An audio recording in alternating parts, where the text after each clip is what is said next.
नमस्कार दोस्तों, 30 अक्टूबर 2022 की करंट अफेयर्स के क्लास में आप सभी का स्वागत है। आप सभी को बहुत बहुत शुभकामनाएं। गुड मॉर्निंग, नमस्कार। चलिए आरंभ करते हैं आज के करंट अफेयर्स की बात। और हमेशा की तरह बीकेजी से आपकी क्लास आरंभ होती है।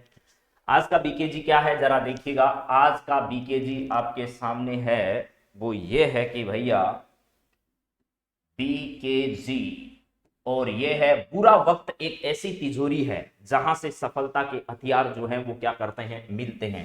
ये सफलता वर्ड जो है वो आपको बहुत अच्छे से याद होना चाहिए। बुरा वक्त एक ऐसी तिजोरी है जहां से सफलता के जो हथियार हैं वो क्या करते हैं, मिलते हैं। तो बुरे वक्त में बिखरना नहीं है, बुरे वक्त में जुड़े रहना है। और एक दिन ऐसा आएगा जब आपको सफलता अवश्य रूप से मिलेगी।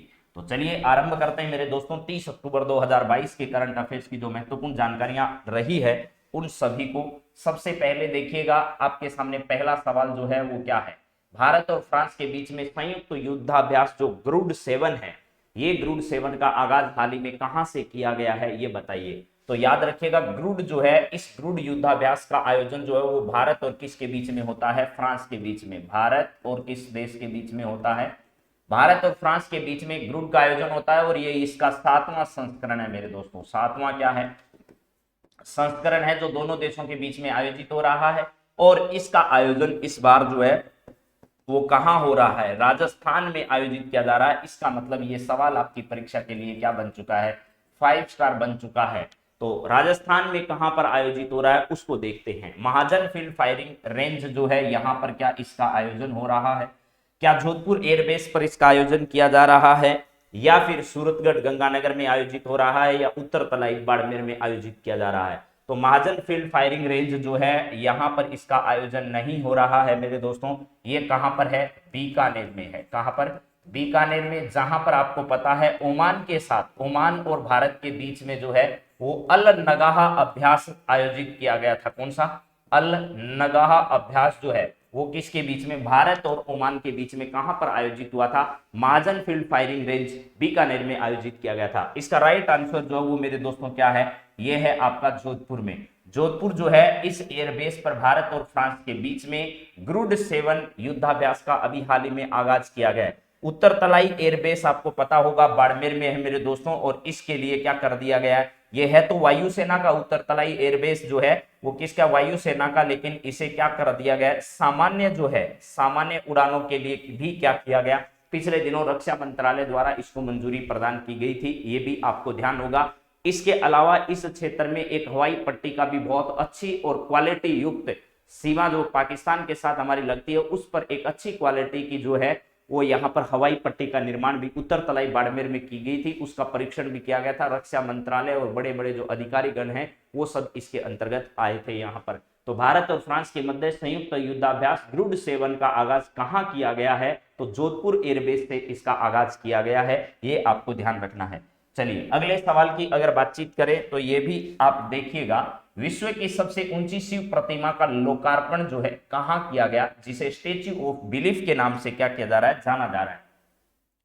लोकार्पण है ये, लोकार्पण, ये क्या है, लोकार्पण। हाल ही में विश्व की सबसे ऊंची शिव प्रतिमा का लोकार्पण कहां किया गया, जिसे स्टेच्यू ऑफ बिलीफ के नाम से क्या किया जा रहा है, जाना जाता है। स्टेच्यू ऑफ बिलीफ के नाम से इनमें से किसको जाना जाता है, नाथ द्वारा जो शिव की सबसे ऊंची प्रतिमा यहां बनाई गई है वो कौन सी जगह पर उसका उद्घाटन किया गया, माउंट आबू, सिरोही, बीकानेर, उदयपुर। तो इसका राइट आंसर जो है वो क्या है, नाथ द्वारा राजसंबंध है। और यहीं से अभी हाल ही में 5G सेवा जो है उसकी शुरुआत किसके द्वारा की गई है, रिलायंस ग्रुप के द्वारा की गई है। रिलायंस ग्रुप जो है, इस रिलायंस ग्रुप के द्वारा 5G इंटरनेट सेवा जो है उसकी शुरुआत भी नाथ द्वारा से की गई है। और यहां पर नाथ द्वारा जो है श्रीनाथ जी की भूमि इसको कहा जाता है। और अभी यहां पर शिव जो है, शिव की विश्व की सबसे बड़ी प्रतिमा का अनावरण यहां पर किया गया है, लोकार्पण यहां पर किया गया है, जिसे स्टेच्यू ऑफ बिलीफ के नाम से क्या किया जाता है, जाना जाता है। और ये भी ध्यान रखिए मेरे दोस्तों कि स्टेच्यू ऑफ बिलीफ जो है, इसके साथ साथ आपने स्टेच्यू ऑफ यूनिटी पढ़ा होगा, स्टेच्यू ऑफ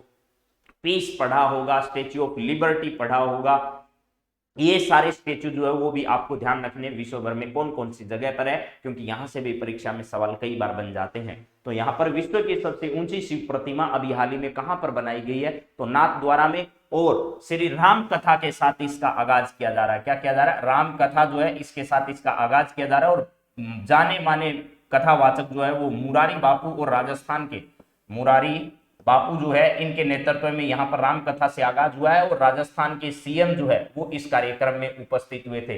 राजस्थान के सीएम अशोक गहलोत जी जो है वो भी इस लोकार्पण समारोह में उपस्थित रहे थे। चलिए अगले सवाल की ओर बढ़ते हैं और देखते हैं नेक्स्ट सवाल क्या है। अगला सवाल है, राष्ट्रीय न्यायिक अकादमी द्वारा 2 दिवसीय पश्चिमी क्षेत्रीय सम्मेलन का उद्घाटन राज्यपाल महोदय ने किया। ठीक बात है, राष्ट्रीय न्यायिक अकादमी द्वारा 2 दिवसीय पश्चिमी क्षेत्रीय सम्मेलन का उद्घाटन राज्यपाल महोदय ने किया। इसका आयोजन कहां किया जा रहा है ये बताइए। अभी न्यायिक क्षेत्र का 2 दिवसीय सम्मेलन जो है वो कहां पर आयोजित हो रहा है, पश्चिमी क्षेत्रीय सम्मेलन जिसको अपन कह रहे हैं, इसका उद्घाटन राज्यपाल महोदय ने कहां पर किया। इसका आयोजन कहां होने जा रहा है, जयपुर में, जोधपुर में, चूरू में, झुंझुनू में। तो इसका आयोजन मेरे दोस्तों कहां पर होने जा रहा है, जोधपुर में इसका आयोजन होने जा रहा है, जिसका उद्घाटन किसने किया है, हमारे राज्यपाल कलराज मिश्र साहब जो हैं, कलराज मिश्र, इन्होंने इसका क्या किया है, उद्घाटन किया है। कलराज मिश्र जी के द्वारा इसका उद्घाटन किया गया है जोधपुर के अंदर। इसके अलावा यहां पर ध्यान रखिएगा, सीएम ने पिछले ही दिनों यहां पर क्या किया था, 512 नई इंदिरा रसोई जो है इनका उद्घाटन किया था। इसके अलावा जोधपुर से पाल गांव जो है यहां से क्या किया गया था, राजीव गांधी ग्रामीण ओलंपिक जो है इसका उद्घाटन किया गया था मेरे दोस्तों। इसके अलावा शहरी ओलंपिक भी आयोजित किए जाएंगे 26 जनवरी से। इसके अलावा यहाँ का सालावास गांव जो है, सालावास गांव वो दरी उद्योग के लिए बड़ा प्रसिद्ध है। और दरी क्षेत्र का पर्यटन विभाग द्वारा यहाँ पर एक दरी महोत्सव का भी आयोजन किया गया था।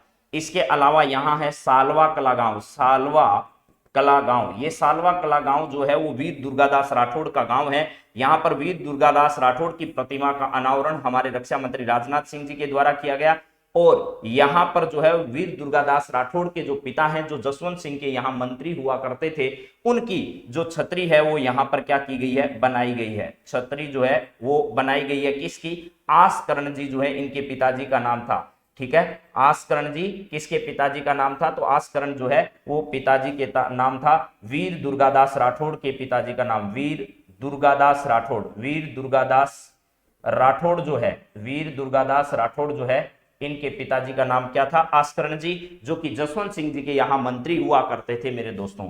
इसके अलावा चूरू जिले से संबंध रखने वाले लक्ष्मी निवास मित्तल, लक्ष्मी निवास मित्तल को राजस्थान रत्न सम्मान से क्या किया गया, सम्मानित किया गया। इसके अलावा यहाँ पर ध्यान रखना, देवेंद्र झाझड़िया जो है, देवेंद्र झाझड़िया, ये देवेंद्र झाझड़िया जो है इनका संबंध भी कहां से है, तो इनका भी चूरू जिले से संबंध रहा है। इसके अलावा देवेंद्र झाझड़िया के अलावा अगर बातचीत की जाए मेरे दोस्तों किसकी, लक्ष्मी निवास मित्तल, देवेंद्र झाझड़िया, और यहां से संबंधित है कृष्णा पूनिया, कृष्णा पूनिया। ये प्रसिद्ध खेल जगत से संबंध रखने वाले व्यक्ति हैं जिनका संबंध इससे है। इसके अलावा चूरू जिले का जो सिंथेटिक ट्रैक है, दौड़ का सिंथेटिक ट्रैक जो है, इसको विश्व स्तर का सिंथेटिक ट्रैक जो है वो बनाया गया है चूरू जिले में ही। तो ये सब ध्यान रखना। इसके अलावा चूरू जिले की सुजानगढ़ से राजस्थान रत्न से सम्मानित होने वाले केसी मालू जो है, इनका संबंध भी कहां से रहा है, तो केसी मालू जो है इनका संबंध भी चूरू जिले से रहा है। झुंझुनू जिले से हमारे उपराष्ट्रपति जो है वो जगदीप धनखड़ साहब, जगदीप धनखड़ जो है इनका संबंध कहां से रहा है, तो जगदीप धनखड़ का संबंध झुंझुनू जिले से रहा है। यहाँ पर चिड़ावा जो तहसील है उसमें किठाना गांव पड़ता है पिलानी के पास में, वहां से संबंध रखने वाले झुंझुनू जिले के जगदीप धनखड़ साहब जो हैं, इनको अभी हाल ही में क्या कह सकते हैं, आप लोग कह सकते हो राज्यसभा जो है उस राज्यसभा के क्या बनाए गए हैं, राज्यसभा के सभापति, राज्यसभा के सभापति, या आप लोग उपराष्ट्रपति भी कह सकते हो, उपराष्ट्रपति, उपराष्ट्रपति। ये जो है इनके बारे में इतनी जानकारियां आपके काम की है, तो ये सब जरूर याद रखिएगा। जयपुर में Rajiv Gandhi advance technology park जो है, राजीव गांधी एडवांस टेक्नोलॉजी जो सेंटर है वो यहां पर बनाया गया है जयपुर के अंदर। इसके अलावा इंदिरा शहरी रोजगार गारंटी योजना, इंदिरा गांधी शहरी रोजगार गारंटी योजना, शहरी रोजगार गारंटी योजना जो है इसकी शुरुआत भी कहां से की गई थी, जयपुर से की गई थी मेरे दोस्तों। तो इसका सही आंसर जो है जोधपुर है, और जोधपुर में राजस्थान का हाई कोर्ट है। वहां पर पंकज मिथिल साहब जो हैं, जस्टिस पंकज मिथिल साहब को क्या बनाया गया, अभी हाल ही में भारत राजस्थान के हाई कोर्ट के 40वें मुख्य न्यायाधीश के रूप में शपथ हमारे राज्यपाल कलराज मिश्र साहब के द्वारा दिलाई गई थी। तो ये सब जानकारियां आपको याद रखनी है। चलिए अगले सवाल की ओर बढ़ते हैं। नेक्स्ट सवाल क्या है जरा देखो। अगला सवाल है, डॉक्टर भीमराव अंबेडकर राजस्थान दलित आदिवासी उद्यम पश्चिमी क्षेत्रीय सम्मेलन का उद्घाटन राज्यपाल महोदय ने किया। इसका आयोजन कहाँ किया जा रहा है, ये बताइए जरा। डॉक्टर भीमराव अंबेडकर राजस्थान दलित आदिवासी उद्यम पश्चिमी क्षेत्रीय सम्मेलन का उद्घाटन राज्यपाल द्वारा किया गया। अच्छा जी, इन्होंने क्या कर दिया है भाई साहब ने, इसका पूरा का पूरा घालमेल कर दिया है, पूरा सवाल ही बदल दिया है। तो अब मैं इस सवाल को आपको बदल कर पूछ रहा हूं, जरा सुनिए। डॉक्टर भीमराव अंबेडकर राजस्थान दलित आदिवासी उद्यम प्रोत्साहन योजना जो है, यहां से सवाल बदला हुआ है मेरे दोस्तों, थोड़ा ध्यान करिएगा, क्योंकि बालकों ने इस सवाल में क्या कर दिया है, यहां से आगे गड़बड़ कर दी है। तो इसको जरा मैं सही कर रहा हूं, आप लोग इसको ध्यान करिएगा। क्या है इससे आगे, इससे आगे ये पीछे वाला सवाल जो है वो तो हूबहू इन्होंने क्या कर दिया, रख दिया है, इस सवाल को चेंज किया नहीं। तो हम आपसे सवाल को बदल कर पूछ रहे हैं। इससे आगे का सवाल जो है वो क्या है जरा देखो। इससे आगे है उद्यम प्रोत्साहन योजना जो है, प्रोत्साहन योजना, ये उद्यम प्रोत्साहन योजना किस विभाग द्वारा शुरू की गई है, योजना किस विभाग द्वारा शुरू की गई है, किस विभाग द्वारा शुरू की गई है, ये आपको बताना है, शुरू की गई है। चलिए इसका जवाब दीजिए। ये जो है इसको आप लोग क्या कर दीजिएगा, कैंसिल कर दीजिएगा। इससे आगे वाला इतना भाग इस सवाल का नहीं है, क्योंकि ये पीछे वाले में ही डाल दिया है। तो चलिए अब बताने की कोशिश करिए इस सवाल का राइट आंसर क्या होगा। उद्योग एवं वाणिज्य विभाग, आर्थिक एवं सांख्यिकी विभाग, सहकारिता विभाग और कृषि विभाग। देखिए उद्योग एवं वाणिज्य विभाग इसका सही आंसर है। उद्योग विभाग की मंत्री हमारी कौन है, तो शकुंतला रावत है। शकुंतला रावत जो है वो इस विभाग की क्या है भाई, मंत्री है। ये आपको ध्यान रखना है। ये कहां से आती है, तो बानसूर से आती है। बानसूर विधानसभा क्षेत्र जो है वो कहां पर पड़ता है, अलवर में पड़ता है। अलवर के बानसूर विधानसभा क्षेत्र से इनका क्या है, संबंध है। शकुंतला रावत इसका सही जवाब होगा। चलिए इसके बाद में अगर बातचीत की जाए, आर्थिक एवं सांख्यिकी विभाग जो है वो मेरे दोस्तों, इसको अभी हाल ही में डिजिटल क्षेत्र का पुरस्कार प्रदान किया गया। डिजिटल क्षेत्र का पुरस्कार जो है वो पुरस्कार अभी हाल ही में पुरस्कार ये इनको क्या किया गया है, प्रदान किया गया। आर्थिक एवं सांख्यिकी विभाग को डिजिटल पुरस्कार जो है वो क्या किया गया, प्रदान किया गया है। और यह डिजिटल क्षेत्र का पुरस्कार जो है वो कहां पर, दिल्ली में CII उद्योग परिसंघ प्लस टाटा ग्रुप जो है, टाटा ग्रुप इसके द्वारा यहां पर प्रदान किया गया। सहकारिता विभाग द्वारा अभी हाल ही में राजस्थान राज्य ग्रामीण आजीविका ऋण योजना जो है इसका आरंभ किया गया। और इस मंत्रालय के जो मंत्री हैं वो उदयलाल जी आंजना है। क्या है, उदयलाल आंजना। उदयलाल आंजना जो है वो अभी राजस्थान सरकार में मंत्री हैं। और इस सहकारिता विभाग को देखते हैं, जिस विभाग के द्वारा अभी हाल ही में राजस्थान में एक बड़ी योजना आरंभ की गई है, जिसका नाम क्या रखा गया है, राजस्थान राज्य ग्रामीण आजीविका ऋण योजना जो है इसका नाम रखा गया है। ये ऋण योजना है, इसके तहत 2 लाख रुपए और न्यूनतम 25,000 रुपए तक का ऋण जो है वो इस योजना के माध्यम से प्रदान किया जाता है। यह योजना आरंभ की गई है। ये भीमराव अंबेडकर राजस्थान दलित आदिवासी उद्यम प्रोत्साहन योजना जो है इसके अंतर्गत भी क्या किया जाता है, ऋण प्रदान किया जाता है मेरे दोस्तों। ऋण प्रदान किया जाता है, जिसके ऋण की अलग अलग जो है वो क्या है, दरें हैं, और अलग अलग दर पर इस ऋण को उपलब्ध करवाया जाता है। चलिए अगले सवाल पर बढ़ते हैं। अगला सवाल क्या है जरा देखो भाई। मनरेगा योजना के तहत 100 दिवस का रोजगार पूरा करने पर राज्य सरकार की ओर से 25 दिवस का रोजगार किस योजना के तहत दिया जाएगा। 25 दिवस का अतिरिक्त रोजगार, 25 दिवस का अतिरिक्त रोजगार जो है, अतिरिक्त रोजगार, ये आपसे पूछा जा रहा है कि 25 दिवस का अतिरिक्त रोजगार किस योजना के तहत दिया जाएगा। मनरेगा योजना के तहत 100 दिवस का रोजगार प्रदान किया जाता है। आप जानते हैं कि मनरेगा योजना जो है वो एक केंद्र सरकार की योजना है। वैसे एक योजना नहीं है, ये एक एक्ट है जो काम की उपलब्धता को क्या करता है, दर्शाता है। तो मनरेगा योजना के तहत 100 दिवस का रोजगार पूरा करने पर राज्य सरकार की ओर से 25 अतिरिक्त दिवस का रोजगार जो है, अतिरिक्त रोजगार जो है वो उपलब्ध करवाया जाएगा। यहाँ लिख दिया वैसे अतिरिक्त 25 अतिरिक्त दिवस का रोजगार किस योजना के तहत जो है वो उपलब्ध करवाया जाएगा। तो जरा इसमें से सही आंसर पहचानने की आप लोग कोशिश कर सकते हैं। तो इसका राइट आंसर क्या होगा? मुख्यमंत्री ग्रामीण रोजगार गारंटी योजना, इंदिरा गांधी शहरी रोजगार गारंटी योजना, राजस्थान ग्रामीण परिवार आजीविका ऋण योजना, या इनमें से कोई नहीं। तो इसका राइट आंसर जो है वो है मुख्यमंत्री ग्रामीण रोजगार गारंटी योजना जो है, इसकी घोषणा बजट 2022-23 में की गई। बजट 2022-23 में इस योजना की घोषणा की गई। इसके तहत जो है, जो मनरेगा योजना के तहत 100 दिवस का रोजगार जो है वो पूर्ण कर लेते हैं, उनको राज्य सरकार की ओर से 25 अतिरिक्त दिवस का रोजगार उपलब्ध करवाने के लिए यह योजना क्या की गई? आरंभ की गई। इंदिरा गांधी शहरी रोजगार गारंटी योजना जो है वो क्या करती है मेरे दोस्तों? 100 दिवस का रोजगार जो है वो उपलब्ध कराने के लिए इंदिरा गांधी शहरी रोजगार गारंटी योजना जो है वो शहरी क्षेत्र में 100 दिवस का रोजगार उपलब्ध कराएगी। किसमें? शहरी क्षेत्र जो है, उस शहरी क्षेत्र में कितने दिवस का? 100 दिवस का रोजगार उपलब्ध करवाने के लिए यह योजना आरंभ की गई थी। और यह योजना 9 सितंबर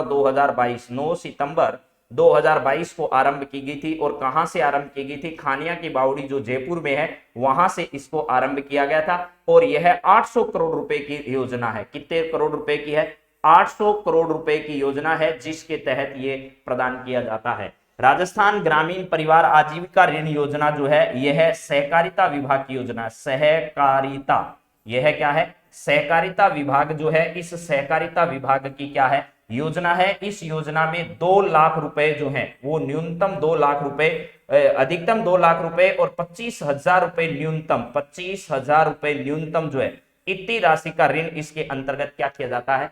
प्रदान किया जाता है। तो ये भी आपको ध्यान रखना, यह सहकारिता विभाग की योजना है। और इंदिरा गांधी शहरी रोजगार गारंटी योजना जो है वो नगरीय विकास एवं स्वायत्त शासन विभाग द्वारा शुरू की गई है। नगरीय विकास एवं स्वायत्त शासन विभाग जो है, इसके द्वारा आरंभ की गई है। और ध्यान रखना, ये ग्रामीण रोजगार गारंटी योजना जो है वो पंचायती राज विभाग, ग्रामीण विकास एवं पंचायती राज विभाग जो है, उसके द्वारा कौन सी योजना आरंभ की गई? मुख्यमंत्री ग्रामीण रोजगार गारंटी योजना आरंभ करने की घोषणा राजस्थान के मुख्यमंत्री के द्वारा की गई है। तो ये सब आपके परीक्षा की दृष्टि से इंपॉर्टेंट है। चलिए छठे सवाल पर बातचीत करते हैं। क्या है 6 नंबर का सवाल? आपकी स्क्रीन पर जरा देखिए। हाल ही में केंद्रीय ग्रामीण विकास राज्य मंत्री श्री फग्गन सिंह कुलस्ते ने सरस फूड फेस्टिवल 2022 का उद्घाटन किया। इसका आयोजन कहां पर किया जा रहा है, ये आपको बताना है। केंद्रीय ग्रामीण विकास राज्य मंत्री श्री फग्गन सिंह कुलस्ते ने सरस फूड फेस्टिवल 2022 का उद्घाटन जो है वो किया है।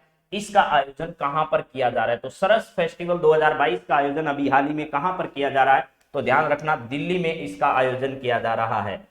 ठीक है, दिल्ली में किस विभाग द्वारा? ग्रामीण विकास विभाग द्वारा इसका आयोजन नई दिल्ली में किया जा रहा है। गांधीनगर गुजरात के अंदर डेजी फेस्ट जो है, यानी यहां पर डिफेंस एक्सपो कह दीजिए, आप लोग इसे क्या कह दीजिए? डिफेंस एक्सपो का आयोजन हो रहा है। डिफेंस एक्सपो जो है, इस डिफेंस एक्सपो 2022 का आयोजन कहां पर? गांधीनगर के अंतर्गत किया गया।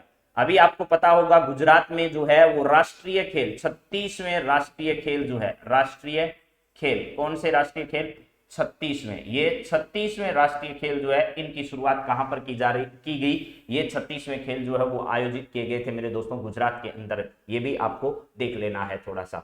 यहां पर सूरज कुंड जो है वो हरियाणा में, अभी गृह मंत्री जो है, गृह मंत्रियों का जो सम्मेलन है, गृह मंत्रियों का सम्मेलन कहां पर आयोजित किया गया था? तो सूरज कुंड के अंतर्गत हरियाणा में आयोजित किया गया था।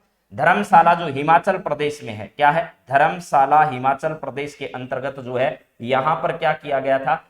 ये धर्मशाला हिमाचल प्रदेश में पर्यटन मंत्री जो है, इन पर्यटन मंत्रियों के शिखर सम्मेलन का आयोजन यहां पर किया गया था। तो पर्यटन मंत्रियों के शिखर सम्मेलन का आयोजन धर्मशाला हिमाचल प्रदेश में किया गया। नई दिल्ली में क्या किया गया था? सरस फूड फेस्टिवल का आयोजन किया गया। और यहां पर सूरज कुंड में गृह मंत्रियों का सम्मेलन आयोजित हुआ। और इसके अलावा गुजरात का एकता नगर, कौन सा नगर? एकता नगर गुजरात। एकता नगर जो है वो कहां पर है? गुजरात। एकता नगर गुजरात के अंतर्गत जो है वो पर्यावरण मंत्री जो है, कौन से मंत्री? पर्यावरण मंत्रियों के शिखर सम्मेलन का आयोजन किया गया। पर्यावरण मंत्रियों के शिखर सम्मेलन का आयोजन कहां पर किया गया? शिखर सम्मेलन का आयोजन कहां पर हुआ? तो यह शिखर सम्मेलन का आयोजन जो है वो एकता नगर गुजरात के अंतर्गत किया गया था। यहीं पर अभी हाल ही में विधि मंत्री जो है, कौन से मंत्री हैं? विधि मंत्री और उनके सचिवों का जो सम्मेलन है वो भी कहां पर आयोजित हुआ? वो भी एकता नगर गुजरात के अंदर आयोजित किया गया था। चलिए जरा नेक्स्ट सवाल देखते हैं क्या है। अगला सवाल हमारा आज का है, हाल ही में 76वां शौर्य दिवस कब मनाया गया? भारतीय सेना द्वारा श्रीनगर में आयोजित कार्यक्रम में रक्षा मंत्री ने जो है वो भाग लिया था। तो शौर्य दिवस के अवसर पर आयोजित कार्यक्रम में रक्षा मंत्री कौन है? हमारे रक्षा मंत्री जी हैं राजनाथ सिंह जी। कौन है? राजनाथ सिंह जी। राजनाथ सिंह जी ने इसमें क्या किया था? भाग लिया था। और राजनाथ सिंह जी जो है ये कहां से संबंधित है? लखनऊ से संबंधित है। लखनऊ कहां पर पड़ता है? उत्तर प्रदेश में। उत्तर प्रदेश के सीएम जो है वो कौन है? योगी आदित्यनाथ है। ये भी आपको ध्यान रखना है। और आनंदीबेन पटेल के बारे में तो आपने सुना ही होगा। तो 76वां शौर्य दिवस अभी हाल ही में जो है वो आयोजित किया गया था। यह शौर्य दिवस कब मनाया गया? भारतीय सेना द्वारा श्रीनगर में आयोजित कार्यक्रम में रक्षा मंत्री ने क्या किया था? भाग लिया था। श्रीनगर में इसका आयोजन किया गया। हमारे रक्षा मंत्री जो है इन्होंने इसमें क्या किया था? भाग लिया था। और यह 27 अक्टूबर को क्या किया गया था दोस्तों? आयोजित किया गया था। तो 27 अक्टूबर को 76वां शौर्य दिवस हाल ही में मनाया गया भारतीय सेना द्वारा। श्रीनगर में इसका आयोजन किया गया। रक्षा मंत्री ने भाग लिया। यहाँ के उपराज्यपाल जो हैं, उपराज्यपाल वो भी इसमें उपस्थित हुए। उपराज्यपाल कौन है? मनोज सिन्हा है। मनोज सिन्हा जो है यहाँ के उपराज्यपाल हैं। और ये यहाँ के सेकंड, जम्मू कश्मीर के सेकंड उपराज्यपाल हैं। तो फर्स्ट कौन थे? तो फर्स्ट आपको पता ही होगा मेरे दोस्तों, वर्तमान में हमारे CAG जो हैं वो कौन है? तो उन्होंने यहां पर क्या किया था? CAG। और इनके बारे में आप जरूर जानते हैं, मुर्मू साहब जो हैं, ठीक है। तो इन्होंने क्या किया था? फर्स्ट जो उपराज्यपाल है कहां के? जम्मू कश्मीर के, इसका पदभार उन्होंने ग्रहण किया था। वर्तमान में आप CAG के पद पर हैं। तो चलिए अब बात करते हैं अगले सवाल पर। अगला सवाल हमारा आज का क्या है, जरा देखिए। यहां पर नेक्स्ट सवाल है, हाल ही में मुंबई में आयोजित 10वीं नेशनल क्यूब चैंपियनशिप में मोजेक कलाकार मोहम्मद असर चश्ती ने कौन सा पदक जीता? ये जरा बताइए क्या है यहां पर सही जवाब, जरा देखिए। हाल ही में मुंबई में आयोजित 10वीं नेशनल क्यूब चैंपियनशिप में मोजेक कलाकार मोहम्मद असर चश्ती ने कौन सा पदक जीता? ये बताइए। कलाकार है कौन है? जिनका नाम है मोहम्मद असर चश्ती। और ये जो क्यूब वाला है, इस क्यूब वाले गेम को आपने जरूर खेला होगा कभी ना कभी। इस क्यूब से विभिन्न प्रकार की आकृतियां बनाने के लिए यह क्या आया? चर्चा में आया। तो अब आपको यह ध्यान रखना है कि इस वाले पूरे के पूरे भाग को जोड़कर विभिन्न प्रकार की आकृतियों के निर्माण को लेकर के यह सब क्या आया? चर्चा में आया था। तो ये बात हमें ध्यान रखनी है कि इस क्यूब से बनने वाली विभिन्न आकृतियों के लिए एक चैंपियनशिप का आयोजन मुंबई में किया गया। और मोजेक कलाकार मोहम्मद असर चश्ती ने कौन सा पदक इसमें जीता था? तो इसका सही जवाब जो है वो क्या है? स्वर्ण पदक है। स्वर्ण पदक इसके अंतर्गत जीता था, रजत पदक नहीं और कांस्य पदक नहीं। रजत पदक भी नहीं जीता और कांस्य पदक भी नहीं। कौन सा पदक इसमें जीता? स्वर्ण पदक इसके अंतर्गत हासिल किया था। चलिए जरा अगला सवाल देखते हैं। आज का 9वां सवाल क्या है। हाल ही में कृषि वानिकी पर 7वीं आसियान भारत मंत्री स्तरीय बैठक का श्री नरेंद्र सिंह तोमर की सह अध्यक्षता में आयोजन की गई। और अब आपसे पूछा जा रहा है कि हाल ही में 2024 में 24वीं आसियान भारत वरिष्ठ अधिकारियों की बैठक का आयोजन कहां किया? 23 में हुआ था। वैसे आयोजन ये कब हुआ था? 23 में। तो ये 22 में इसका आयोजन किया गया। 2022 लिख देता हूं, 23 नहीं। यहां पर इसको हटा देते हैं और इसकी जगह लिख देते 2022। इसमें 24वीं आसियान भारत वरिष्ठ अधिकारियों की बैठक का आयोजन कहां पर किया गया? नई दिल्ली में, हैदराबाद में, चेन्नई में, बेंगलुरु में। कहां पर इस बैठक का आयोजन किया गया था? तो इसका राइट आंसर जो है वो मेरे दोस्तों क्या है? नई दिल्ली है। नई दिल्ली में कृषि वानिकी पर 7वीं आसियान भारत मंत्री स्तरीय बैठक श्री नरेंद्र सिंह तोमर की अध्यक्षता में आयोजन किया गया। लेकिन यह सवाल अलग है ऊपर वाला, और इससे आगे की बात अलग है कि हाल ही में 2022 में 24वीं आसियान भारत वरिष्ठ अधिकारियों की बैठक जो हुई वो आयोजित कहां पर हुई थी? तो उसका आयोजन नई दिल्ली में किया गया था। हैदराबाद जो है ये तेलंगाना की राजधानी है। कहां की? तेलंगाना की ये क्या है? राजधानी है। चेन्नई जो है ये कहां पर पड़ता है? तमिलनाडु के अंतर्गत आता है। और यहीं पर क्या किया गया था? 44वां शतरंज ओलंपियाड, 44वां शतरंज ओलंपियाड जो है, शतरंज ओलंपियाड। इस शतरंज ओलंपियाड का आयोजन कहां पर किया गया था दोस्तों? तो चेन्नई के अंतर्गत किया गया था। बेंगलुरु जो है ये कहां पर पड़ता है? तो कर्नाटक के अंतर्गत आता है, कर्नाटक के अंतर्गत ये आता है, ठीक है। और यहाँ बेंगलुरु जो है, यहाँ पर किसका मुख्यालय है मेरे दोस्तों? इसरो का मुख्यालय है। और इसरो की स्थापना आपको पता ही है 15 अगस्त 1969 जो है इसके अंतर्गत की गई थी। और एक बात और ध्यान रखना, डॉक्टर सोमनाथ जो है, डॉक्टर क्या है? सोमनाथ, ये इसके वर्तमान में क्या है भैया? अध्यक्ष के पद पर काम कर रहे हैं। तो ये इतनी जानकारियां आपको इसके बारे में रहनी चाहिए। और आज का 10वां और अंतिम सवाल जो है वो क्या है, जरा उसको भी देख लीजिएगा। यहां आज का अंतिम सवाल है, मिस्र के काहिरा में आयोजित जूनियर निशानेबाजी विश्व चैंपियनशिप 2022 में कुल 34 पदक जीतकर भारत इसमें कौन से स्थान पर रहा था, ये आपको बताना है। तो आपसे पूछा जा सकता है कि जूनियर निशानेबाजी विश्व चैंपियनशिप 2022 का आयोजन कहां पर किया गया, तो आपको जवाब देना है मिस्र और काहिरा में इसका आयोजन हुआ, पहली बात। उसके बाद भारत ने कुल कितने पदक जीते? भारत ने 34 पदक जीते। इसमें से स्वर्ण पदक कितने जीते? तो भारत ने 12 स्वर्ण पदक इसमें हासिल किए, 9 रजत पदक जीते और 13 इसमें कांस्य पदक भारत के हिस्से में आए। और भारत ने इसमें कौन सा स्थान हासिल किया? तो भारत ने इसमें दूसरा स्थान जो है वो हासिल किया। और पहला स्थान किसका रहा? इसमें चीन ने पहला स्थान हासिल किया। तो एक बार फिर जरा सुन लीजिएगा, मिस्र के काहिरा में आयोजित जूनियर निशानेबाजी विश्व चैंपियनशिप 2022 में कुल 34 पदक के साथ 12 स्वर्ण, 9 रजत और 13 कांस्य पदक भारत ने जीते। और इसी के साथ भारत ने इसमें दूसरा स्थान हासिल किया। पहला स्थान किसका रहा? चीन का रहा। अब मैं एक बार आपको ये 10 के 10 सवाल जो है वो रिपीट करा देता हूं मेरे दोस्तों। आज हमने क्या क्या बातचीत की है वो जरा देख लीजिए। बुरा वक्त एक ऐसी तिजोरी है जहां से सफलता के हथियार जो है वो क्या करते हैं? मिलते हैं। इसके बाद में अगला सवाल आपकी स्क्रीन पर है कि भारत फ्रांस के मध्य संयुक्त युद्धाभ्यास ग्रुड 7 का आगाज कहां किया गया? अभी हाल ही में जोधपुर एयरबेस पर किया गया। यहीं पर आपको पता है भारत और ओमान के बीच में ईस्टर्न ब्रिज 6 जो है उसका आयोजन किया गया था मेरे दोस्तों।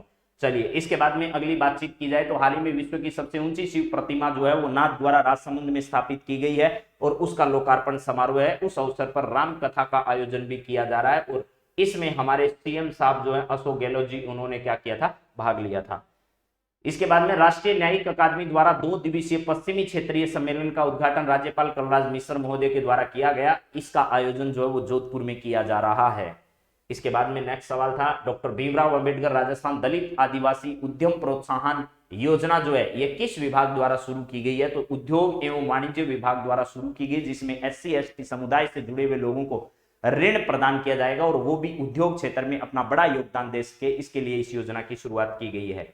इसके बाद में बातचीत की जाए, मनरेगा योजना के तहत 100 दिवस का रोजगार पूरा करने पर राज्य सरकार की ओर से 25 अतिरिक्त दिवस का रोजगार किस योजना के तहत दिया जाएगा? तो मुख्यमंत्री ग्रामीण रोजगार गारंटी योजना जो है इस योजना के तहत इसको प्रदान किया जाएगा। इसमें 25 अतिरिक्त दिवस का रोजगार जो है वो राजस्थान सरकार के द्वारा दिया जाएगा। चलिए अगले सवाल पर अगर बात करें तो हाल ही में केंद्रीय ग्रामीण विकास राज्य मंत्री श्री फग्गन सिंह कुलस्ते ने सरस फूड फेस्टिवल का उद्घाटन 2022 का किया। इसका आयोजन जो है वो आपको पता है नई दिल्ली में इसका आयोजन किया जा रहा है।